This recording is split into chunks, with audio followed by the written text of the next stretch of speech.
Hello दोस्तों, आप सभी का स्वागत है मेरे यूट्यूब चैनल में। आज की कहानी है रूहानी इश्क भाग 29। शिविन खुद से बोला, लोग तो मुझसे डरते हैं, लेकिन फिर मैं राधिका से क्यों डर रहा हूँ? पर मैं क्या कर सकता हूँ? मैं तो बचपन में भी इसके गुस्से से ऐसे ही डरता था, लेकिन वो बचपन था। नहीं, शिविन रघुवंशी किसी से नहीं डरता। कुछ देर बाद शिविन बाहर आता है। वो अपने बालों को सुखाने के लिए जैसे ही टॉवल उठाता है, तभी राधिका उसके हाथ से टॉवल ले लेती है, जिसे देखकर शिविन बोला, राधिका, आई थिंक तुम्हें ज़रूरी कोई काम होगा, तो तुम मेरी चिंता मत करो, मैं अब खुद करूँगा और तुम बस अपना काम करो। मैं तुम्हें बिल्कुल भी डिस्टर्ब नहीं करना चाहता। शिविन बड़े ही इनोसेंट तरीके से स्माइल करते हुए राधिका से बोलता है, लेकिन राधिका उसे एक बार फिर अपने गुस्से वाले एक्सप्रेशन के साथ देखते हुए बोली, नहीं, मुझे इस वक्त कोई काम नहीं है, तो जाइए चुपचाप जाकर वहाँ बैठिए। और इतना कहकर राधिका शिविन को मिरर के सामने बैठने का इशारा करती है और शिविन बिना कोई सवाल किए एक नज़र राधिका को देखकर चुपचाप जाकर बैठ जाता है। राधिका बिना शिविन को देखे उसके बाल सुखा रही थी और शिविन मिरर में बस राधिका को देखे जा रहा था। वो अपनी आंखों से स्माइल कर रहा था। दोपहर का वक्त शिविन बेड पर बैठा हुआ कॉल पर बात कर रहा था। तभी राधिका उसके लिए खाना लेकर अंदर आती है। राधिका जितनी भी बार शिविन के पास आई, वो हर वक्त कॉल पर ही बात कर रहा था। राधिका अपनी आंखों को घूरते हुए खाना टेबल पर रख देती है और शिविन जैसे ही कॉल कट करता है तो वो उसका फ़ोन छीनते हुए बोली, मतलब आप सुबह से सिर्फ फ़ोन पर ही बात किए जा रहे हैं क्या? क्या आप इस तरह आराम करने वाले हैं? आज के लिए आपका इतना फ़ोन इस्तेमाल करने के लिए काफ़ी है और अब ये फ़ोन आपको सिर्फ रात को मिलेगा, समझे? और काम देखने के लिए केशव जी और ईशान है, तो आपको इतनी परेशानी क्यों हो रही है? क्योंकि आपको देखकर तो मुझे लग रहा है कि आपका अभी मन कर रहा है कि आप ऑफिस में जाकर काम करने लगेंगे। शिविन अपनी आंखें बड़ी करते हुए उसे देखकर बोला, नहीं राधिका, तुम मेरे साथ ऐसा नहीं कर सकती और इस तरह तो मैं बोर हो जाऊंगा। मतलब मैं इतना आराम कैसे कर सकता हूँ? मुझे नहीं लगा था कि तुम मेरी इतनी अच्छे से केयर करोगी। राधिका उसके पास बैठकर उसे खाना खिलाते हुए बोली, भला मैं अपने पति की केयर क्यों नहीं करूँगी? क्योंकि मेरे पति ही चाहते थे कि मैं उनकी केयर करूँ, क्योंकि मैं उनकी पत्नी हूँ। इसीलिए बताइए, अब मैं आपकी केयर कर रही हूँ तो आपको तकलीफ हो रही है। लेकिन एक बात सुन लीजिए, वैसे तो मैं केयर करती नहीं, लेकिन जब केयर करती हूँ तो अच्छे से करती हूँ। और वैसे तो आपको ऑर्डर देने के बहुत ज़्यादा थे, लेकिन आप सुनने की आदत भी डाल लीजिए। शिविन राधिका को मुंह बनाते हुए देख रहा था, क्योंकि कहीं ना कहीं वो भी जानता था कि अब उसे राधिका की सुननी पड़ेगी, तो बस चुपचाप खाना खाए जा रहा था। उसे खाना खिलाकर राधिका नीचे आकर ईशान और केशव दोनों को बता देती है कि शिविन का फ़ोन उसके पास है और जब तक कुछ बहुत ही ज़्यादा इम्पोर्टेंट ना हो तो तब तक वो शिविन को काम करने के बारे में कुछ ना बताएं, क्योंकि वो अच्छे से जानते थे कि केशव ईशान दोनों अच्छे से हैंडल कर सकते हैं। केशव और ईशान दोनों राधिका की बात से सहमत भी थे। धीरे धीरे दिन बीत रहे थे। राधिका शिविन की बहुत अच्छे से केयर कर रही थी, जिसमें कभी शिविन को लगता था कि उसने राधिका को अपनी केयर करने के लिए बोलकर गलती कर दी, लेकिन उसे खुशी भी होती थी क्योंकि राधिका उसके पास थी। अब शिविन की तबीयत बिल्कुल ठीक थी। वो वापस से अपने उसी रूप में आ गया था। शिविन ऑफिस जा चुका था और इधर राधिका बालकनी में बैठे कुछ सोचे जा रही थी। वो खुद से बोली, मिस्टर रघुवंशी अब तो बिल्कुल ठीक हो चुके हैं और मैंने उनसे कहा था कि मैं उनके साथ सिर्फ तब तक रहूँगी जब तक वो ठीक नहीं हो जाते, लेकिन पता नहीं मैं उनसे दूर क्यों नहीं जा पा रही हूँ, बल्कि पिछले दिनों में मैं उनके और करीब आ गई। क्या मुझे उन्हें एक मौका देना चाहिए? क्या इस रिश्ते को एक नया मौका देना चाहिए? ओह, ये सब इतना कंफ्यूजिंग क्यों है? मैं समझ नहीं पा रही हूँ कि मैं क्या करूँ क्या नहीं। एक तरफ मेरा दिल कहता है कि मुझे इनको और इस रिश्ते को एक मौका देना चाहिए और एक नई शुरुआत करनी चाहिए, लेकिन दूसरी तरफ दिमाग मुझे वो सब याद दिला देता है। भगवान प्लीज मुझे सही रास्ता दिखाइए, मैं आखिर क्या करूं? राधिका ईशा को कॉल करके घर बुला लेती है, क्योंकि अक्सर जब भी राधिका किसी प्रॉब्लम में होती है या उसे कभी कुछ समझ नहीं आता तो वो हमेशा ईशा को बुलाती है। और ऐसे ही जब ईशा के साथ होता है तो वो राधिका और ईशा दोनों गार्डन में बैठे थे और राधिका ईशा को अपने दिल की बात बता देती है। ये सुनकर ईशा बोली, देख, मेरे पास इसके लिए बहुत ही बढ़िया सलूशन है और अगर तू ऐसा करती है तो तू बिल्कुल सही डिसीजन ले पाएगी, ठीक है? राधा की ओर सोते हुए बोली, मुझे पता था कि ज़रूर कोई ना कोई सलूशन ज़रूर निकालने की, लेकिन तू वेट किस बात की कर रही है? मुझे जल्दी बता ना। उसे इस तरह देख ईशा हंसते हुए बोली, हाँ हाँ बता रही हूँ। तो मेरी एडवाइस तुमसे ये है कि तू शिविन को और इस रिश्ते को एक मौका दे, और अगर उसके बाद भी तेरा दिल शिविन से दूर जाने को करे तो तू बिना कुछ सोचे तुरंत उससे दूर चले जाना, ठीक है? लेकिन अगर तेरा दिल उसके पास रुकने के, उसके साथ रहने का करे तो तुझे उसमें अपने दिल की सुनने की ज़रूरत नहीं है, ठीक है? ईशा की बात सुनकर राधिका कुछ सोचते हुए बोली, क्या है ये सब? करना ही सही होगा। ईशा, ऑफ कोर्स सही होगा, और सिर्फ 1 महीने की ही तो बात है। सिर्फ 1 महीने में तुझे पता चल जाएगा कि तू शिविन के साथ रह सकती है या नहीं। उसके बाद जो भी तेरा डिसीजन होगा मैं उसमें तेरे साथ रहूंगी। राधिका कुछ देर ईशा की बात को सोचती है। ठीक है, मैं इस बारे में थोड़ा और सोचूंगी, लेकिन अगर मैं उनको एक मौका देने का फैसला कर भी लिया तो मैं 1 महीने तक उनको इस बारे में नहीं बताऊंगी।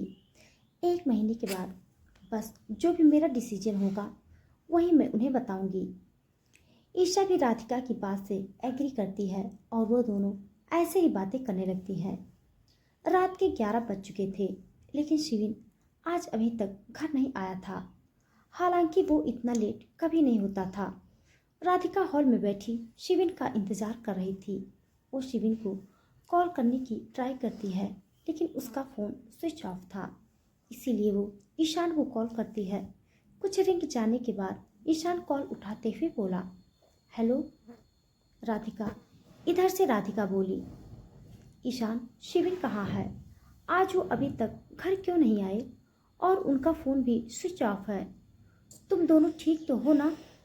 राधिका की बात सुनकर ईशान बोला, हम दोनों बिल्कुल ठीक हैं, बस कुछ ही देर में हम घर पहुंच रहे हैं। और इतना कहकर वो कॉल कट कर देता है। कुछ देर बाद राधिका को गाड़ी की आवाज़ सुनाई देती है। तभी राधिका की नज़र दरवाजे पर पड़ती है। शिविन और ईशान को देखते हुए राधिका उनके पास जाकर आराम से बोली, ईशान, ये सब क्या है? ईशान हल्की स्माइल के साथ बोला, वो एक्चुअली राधिका, आज इसने थोड़ी ज़्यादा ड्रिंक कर ली है और इसीलिए हम दोनों लेट हो गए। लेकिन तुम चिंता मत करो, ये ड्रिंक करके आराम से सो जाएगा। तुम मेरी इसके रूम तक ले जाने में हेल्प करोगी? राधिका और ईशान दोनों उसे रूम तक ले जाते हैं। तभी ईशान का फ़ोन बजने लगता है। ईशान राधिका को देखते हुए बोला, राधिका, अभी मुझे कुछ अर्जेंट काम है तो मुझे जाना होगा। तुम इसे संभाल लेना और कुछ हो तो प्लीज़ मुझे कॉल कर लेना। और इतना कहकर ईशान वहां से चला जाता है। अब राधिका शिविन के साथ अकेली थी और वो किस तरह शिविन को बेड तक ले जाती है और उसे बेड पर बिठाकर वो हांफते हुए बोली, "हम्म, कितने भारी हैं ये।" राधिका शिविन को ध्यान से देखती है। उसके शर्ट के ऊपर के 2 बटन खुले हुए थे, बाल बिखरे हुए थे और आंखें लाल थी, जिससे वो और भी ज्यादा अट्रैक्टिव लग रहा था। राधिका उसकी तरफ खींची जा रही थी। वो एक नज़र शिविन की तरफ देखती है, जो आंखें बंद किए हुए आराम से लेटा हुआ था। ये देखकर राधिका आराम से उसके शूज निकालने की कोशिश करती है, लेकिन तभी शिविन उसे रोककर उसके हाथों को पकड़कर उसके पास जाते हुए बोला, "नेवर, तुम कभी ये नहीं करोगी। तुम मेरे पैरों को नहीं छू सकती हो।" शिविन राधिका के हाथ को अपने दिल पर रखकर उसकी आंखों में देखते हुए बोला, "मैं सिर्फ तुम्हारा हूं, लेकिन उसके बावजूद भी तुम मेरे पैर कभी नहीं छू सकती हो। तुम इस घर की और मेरी लक्ष्मी हो, और लक्ष्मी किसी के पैर नहीं छूती, बल्कि लक्ष्मी के पैर छुए जाते हैं। और मैं कभी भी तुम्हें अपने यहाँ किसी के भी सामने झुकने नहीं दूंगा।" राधिका खामोशी के साथ शिविन को सुन रही थी। वो शिविन के शब्दों से बिल्कुल हैरान थी। ये सब सुनते ही धड़कने जैसे रुक सी गई हूँ। वो चाह कर भी शिविन से अपनी नजरें नहीं हटा पा रही थी। इससे पहले राधिका कुछ बोल पाती, तभी शिविन झुककर राधिका के पैरों पर किस करता है। और ये होते हैं। राधिका हैरानी से शिविन को देखी जा रही थी। वो तुरंत शिविन को उठाते हुए बोली, "मिस्टर रघुवंशी, आप क्या कर रहे हैं? आप ये नहीं कर सकते।" शिविन राधिका के चेहरे को अपने हाथों में लेकर हल्की स्माइल के साथ बोला, "मैं कर सकता हूँ।" शिविन रघुवंशी ने आज तक किसी के सामने अपना सर नहीं झुकाया और ना ही कभी झुकाऊंगा, लेकिन मैं तुम्हारे सामने झुकने के लिए तैयार हूँ, सिर्फ तुम्हारे लिए। और इतना कहकर शिविन उसके माथे को चूम लेता है। राधिका अपनी आंखें बंद कर लेती है। शिविन उसके कान के पास जाकर धीमी आवाज में बोला, "मुझे सिर्फ तुम चाहिए, इसीलिए कभी मुझसे दूर मत जाना।" शिविन के इस तरह करीब आने से राधिका की बॉडी में सिरहन दौड़ उठी। वो शिविन से दूर होते हुए बोली, आपको अभी आराम करना चाहिए।" और इतना कहकर वो जैसे ही वहां से जाने लगी, तभी शिविन उसका हाथ पकड़कर उसे अपने पास खींचता है और उसे पीछे से हक कर लेता है। शिविन राधिका के बालों में अपना चेहरा छुपा लेता है। वो उसके बालों की महक में खो जाता है। धीरे धीरे रात गहरी होने लगी थी और चांद की रोशनी और ठंडी हवाएं इस पल और खूबसूरत बना रही थी। राधिका शिविन से दूर होने की कोशिश करती है, लेकिन शिविन उसके चेहरे को अपनी तरफ कर लेता है और उसकी कमर पकड़कर वो उसे अपने और करीब लाकर बोला, "अब मुझे खुद से दूर मत करो राधिका।" राधिका शिविन को खुद से दूर करना चाहती थी, लेकिन न जाने वो शिविन को खुद से दूर क्यों नहीं कर पा रही थी। उसे एक अजीब सा एहसास हो रहा था। उसकी सांसें थम सी गई थी और शिविन के छूने से उसकी बॉडी में सिरहन सी दौड़ रही थी। राधिका की पलकें झुकी हुई थी। शिविन उसके चेहरे के पास झुकते हुए सबसे पहले उसकी आंखों पर किस किया हल्के से, जैसे कोई थकी हुई रूह को सुकून दे रहा हो। राधिका की सांस अटक गई थी। उसके बाद उसने उसके माथे पर एक किस करी, शांत गहरी और बिना किसी जल्दबाजी के।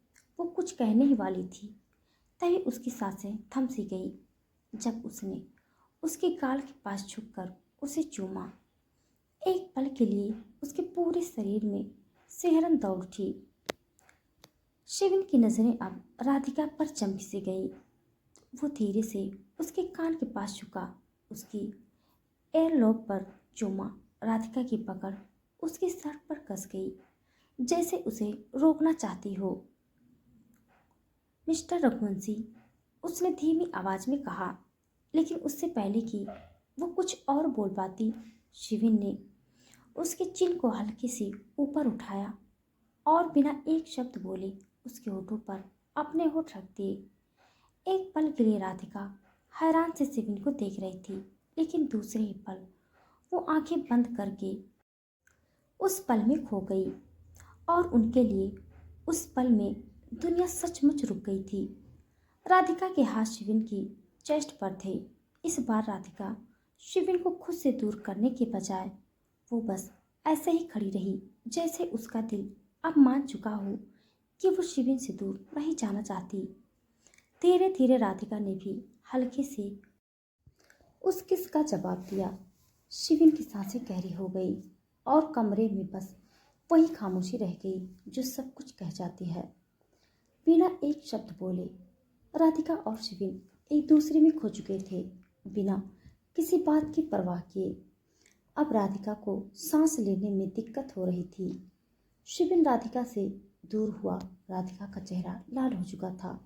वो गहरी गहरी सांसें ले रही थी और शिविन ने उसे अपनी बाहों में उठा लिया। राधिका कुछ कह नहीं पाई, बस उसका दिल बेकाबू सा धड़कने लगा। वो उसे धीरे से बिस्तर तक ले गया। कमरे की रोशनी अब बस चांदनी की सहारी थी और हवा में उनके बीच की खामोशी बोल रही थी। शिविन धीरे धीरे राधिका की गर्दन उसकी कॉलर बाउंड पर किस करने लगा है। राधिका शिविन की गर्म सांसें महसूस कर रही थी। उसकी आंखें बंद थी। उसके हाथ अब शिविन के कंधों पर थे, जैसे वो खुद को संभालने की कोशिश कर रही हो, पर उसकी छुअन में एक हल्का सा अपनापन था। और तभी शिविन राधिका के क्लीवेज पर किस करता है।